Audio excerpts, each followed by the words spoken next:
Hello dear students, this is Dr. Kapil Chaturvedi and we are here to discuss the Java programming.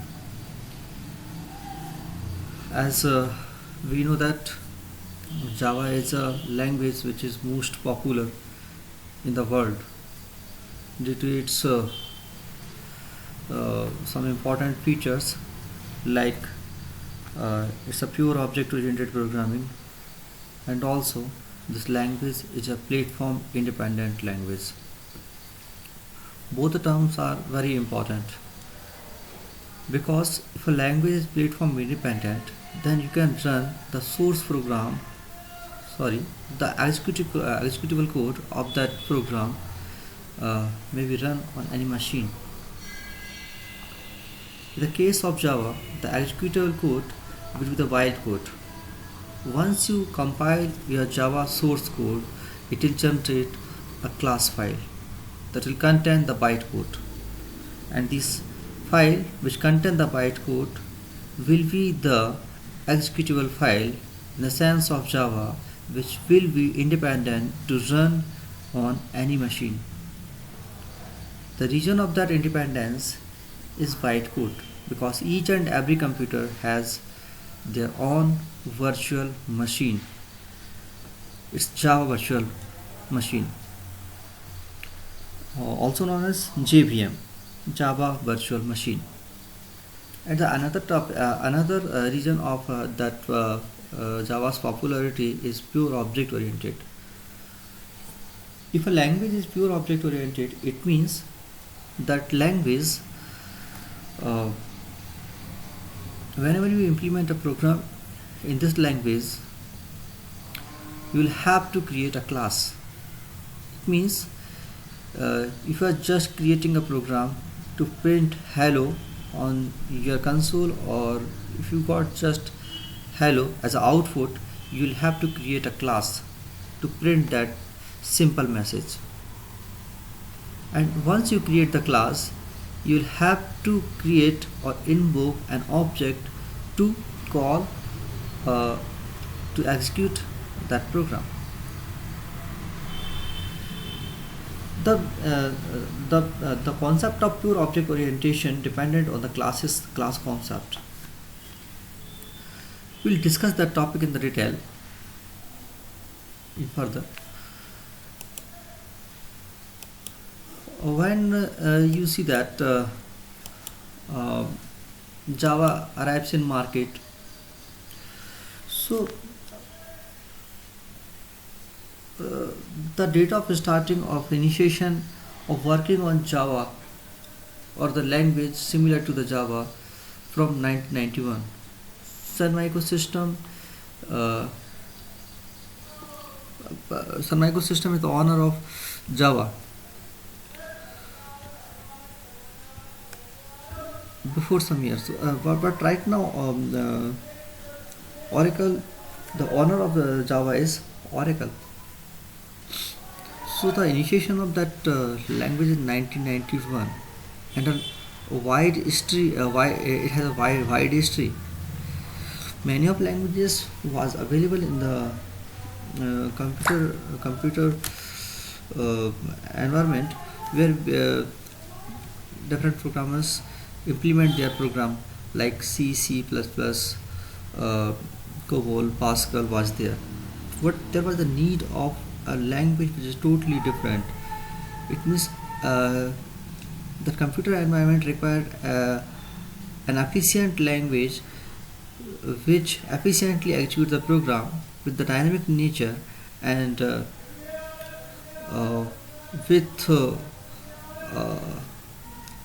with many of other features like object orientation. So Sun Micro developed a language, but it's not a one-step procedure.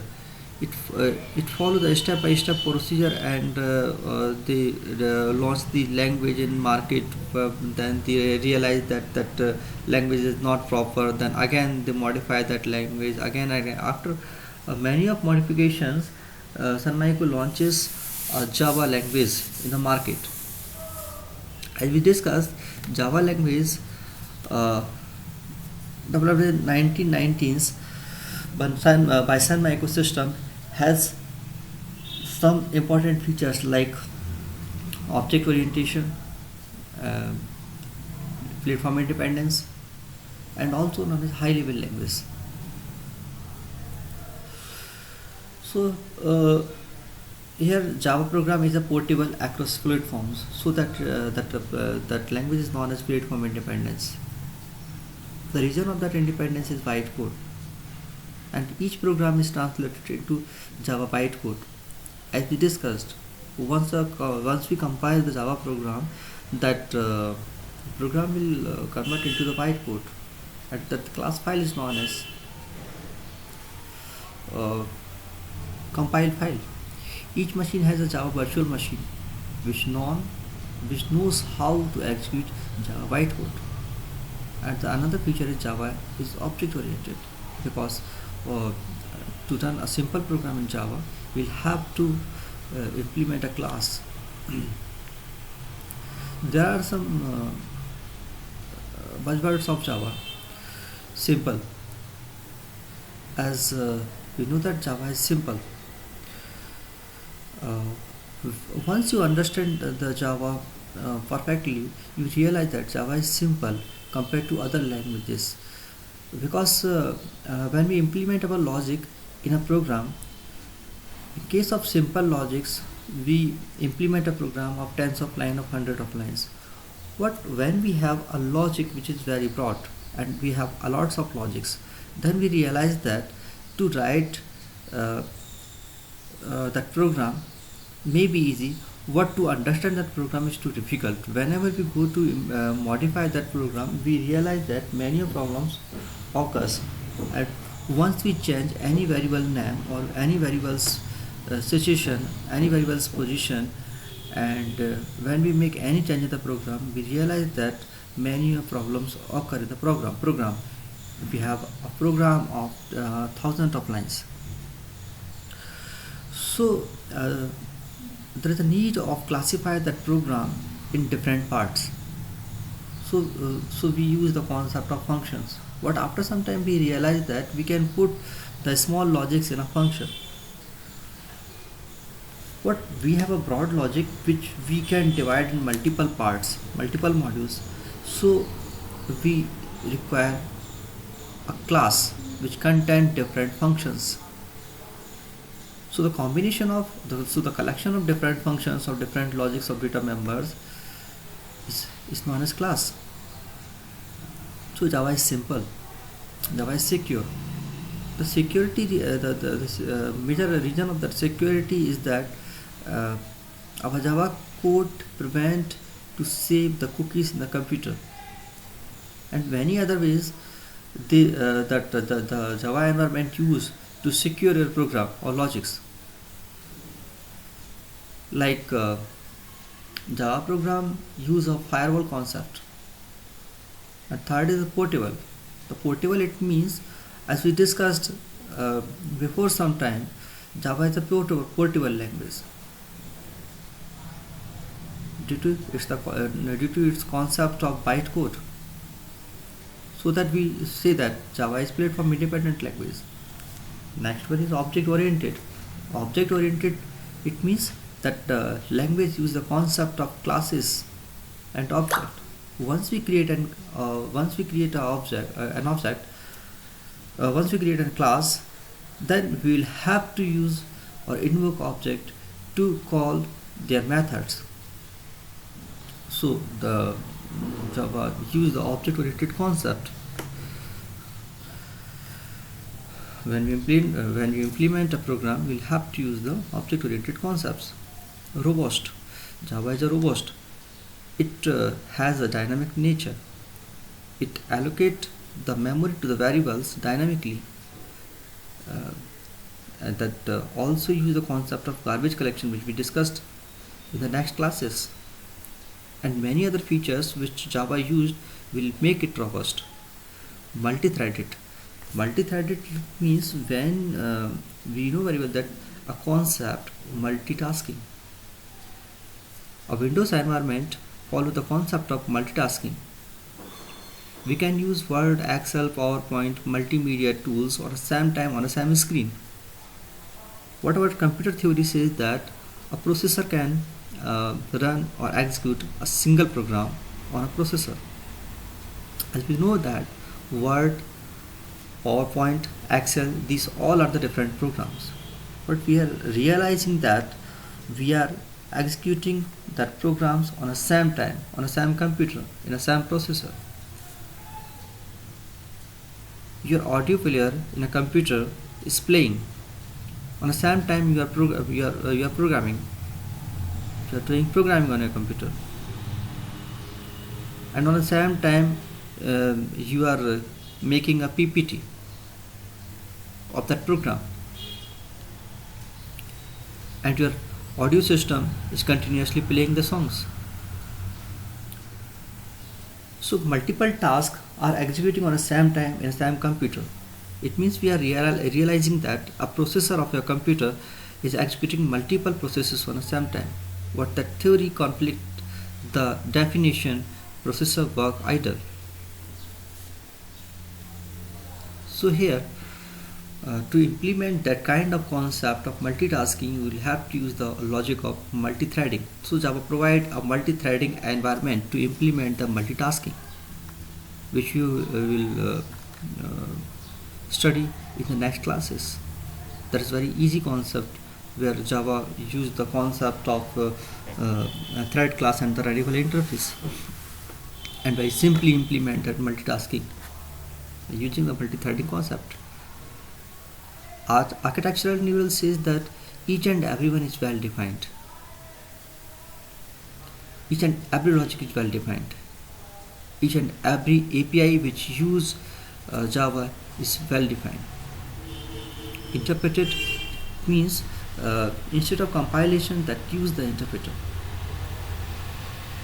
It convert a program which is in high level language will into the low level language line by line sequentially.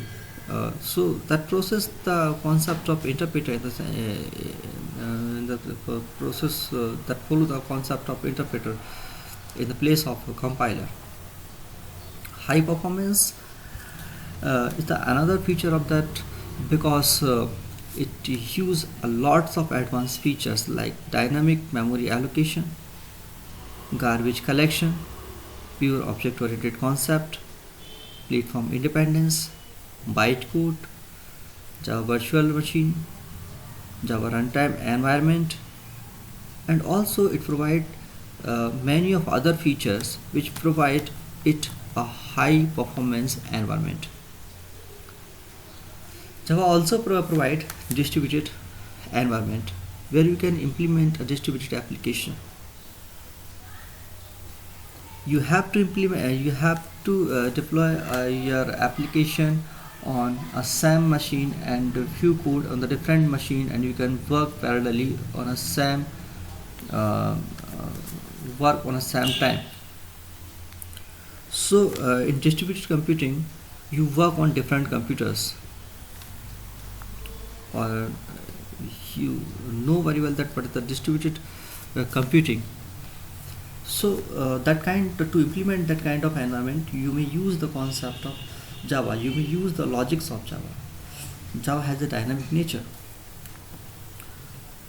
As we discussed, Java is a pure object-oriented programming language, as well Java is a dynamic language. When you whenever you declare a variable in C programming or C++ programming, you will just have to write int A, int B, int C. And when you derived data type in your C or C++ programming, like you will have to invoke an object of your class ABC, then you will have to write ABC space obj1, where obj1 is the object of ABC class. And after studying these all concepts, we studied in C or C++ dynamic memory allocation, where we use the concept of alloc, malloc, calloc and free. So we have to perform the extraordinary efforts.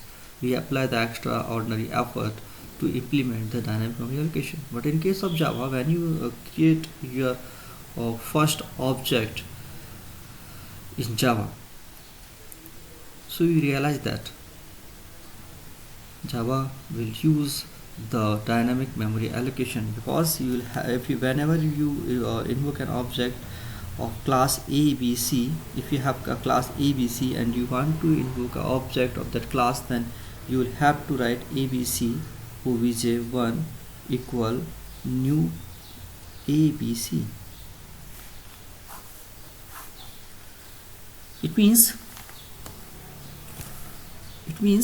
you are allocating dynamic memory for the particular object. So there is the fixed syntax from very first program.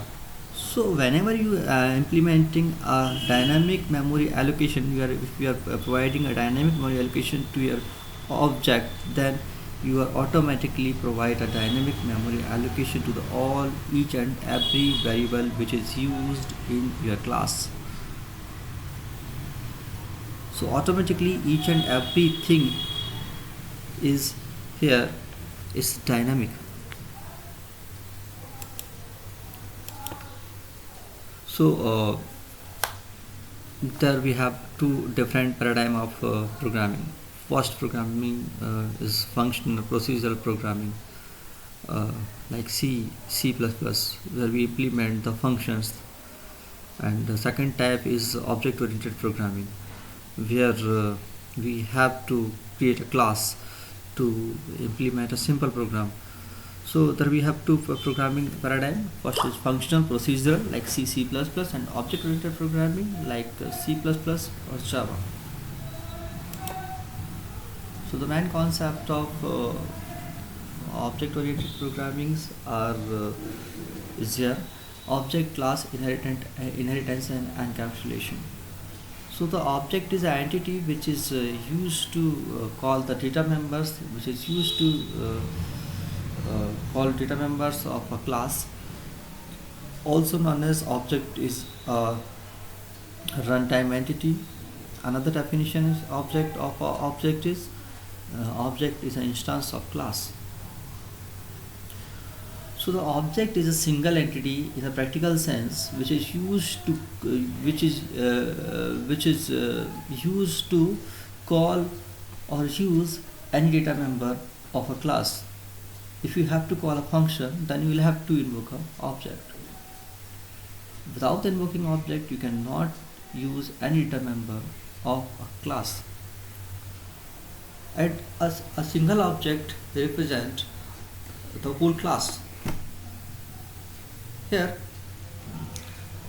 definition also says that object is an instance of class because it represents a class.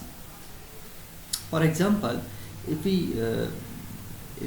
I am saying that you are an object of your class, if you are the student of BTech, if you are a student of BTech 6th semester, then I can say that you are representing a class.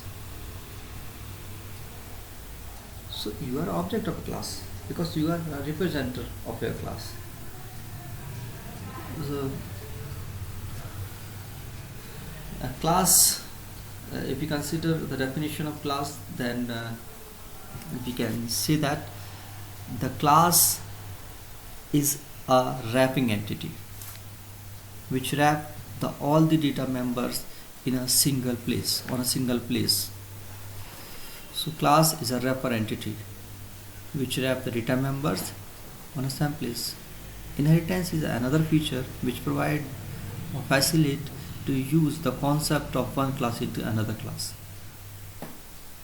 That to understand inheritance, you will have to understand or thinking or realize your family, where you can use the things of your parents or grandparents. So inheritance is similar to your grandfather, father, and your relation. If a class inherited to the another class, then that derived class can use the concept of base class. And encapsulation is another main concept which says that we which says that uh, we are encapsulating the different data members, variables and functions in a class or subclass. To understand that, or to remember that, you will have the concept of capsule.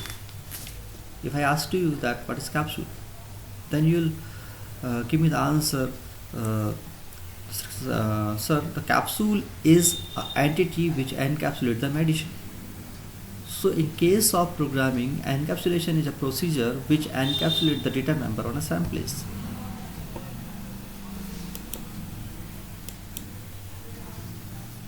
So the definition of object: identify unique identification of an object, attributes, data, states, services, method, operations supported by the object, within object responsibility to provide these services to other clients. Class is the type, object is an instance of class group similar object, same structure of attribute, same service, object hold value of its class attributes. And the inheritance is a class hierarchy, generalization and specialization. Subclass inherit attribute and services from its superclass. We discussed that subclass may add new attributes and services. Subclass may reuse the code in the superclass. Subclass provide specialized behavior, overriding and dynamic binding. Fairly define and implement common behavior abstract. We discussed that. Encapsulation separation between internal state of the object and its actional aspects. In a simple word, you can say that that's the process of encapsulation different data members or wrapping procedure of a class. How? Control access to members of the class. Interface type.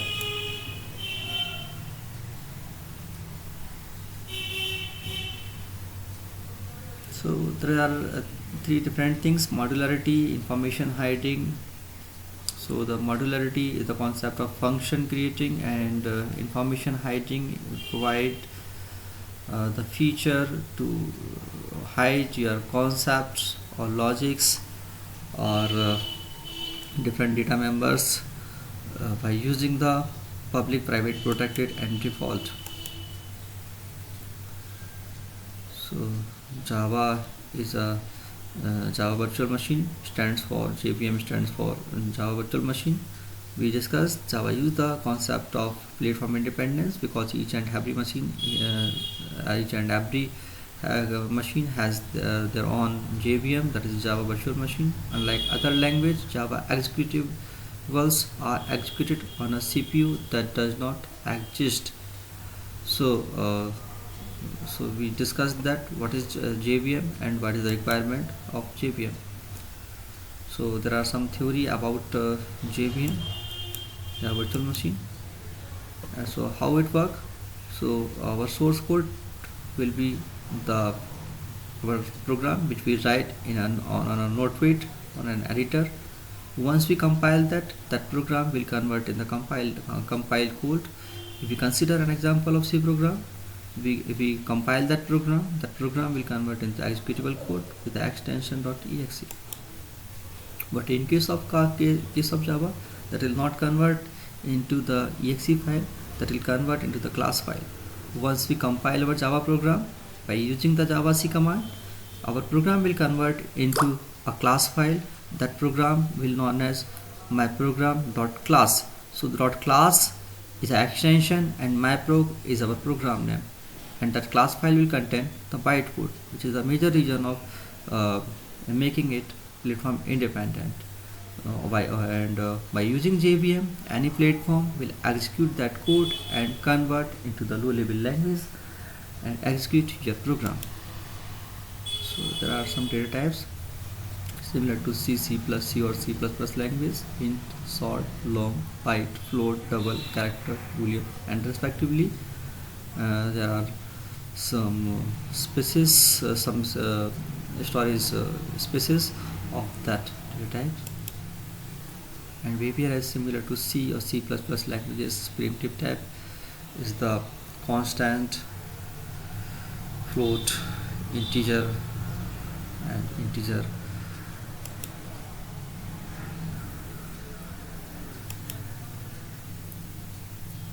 So here are the procedure of compiling and running of your Java program, which we'll discuss in the next class. So we'll start in the next class from creating a simple program and how we will compile that program and how we'll run that program. So keep it online and continuously attend the lectures to be expert in Java. Thank you.